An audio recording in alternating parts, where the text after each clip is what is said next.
Easiest steps to renew everyone, driver's license so for today's video 2024. is mag-serious muna tayo guys. So, I'm gonna teach you how to renew driver's license 2024.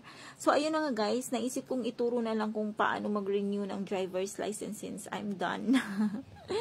So, yun na. Alam kong marami yung magre-renew this year kasi kakapasok pa lang ng taon. So, easiest way is punta muna kayo sa kanilang website guys, like www.portal.lto.gov.ph.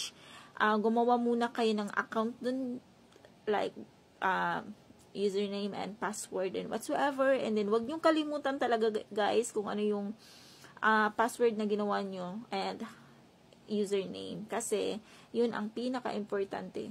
So yun na nga. Pag nakagawa na kayo ng account din guys, is mag-take kayo ng exam.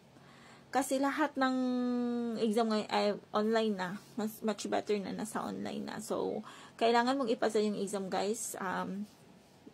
Nasa 25 items lang. So, 80% ng exam is nasa 20 na tamang sagot. So, pag napasa mo, makikita mo din agad na you are pass or not.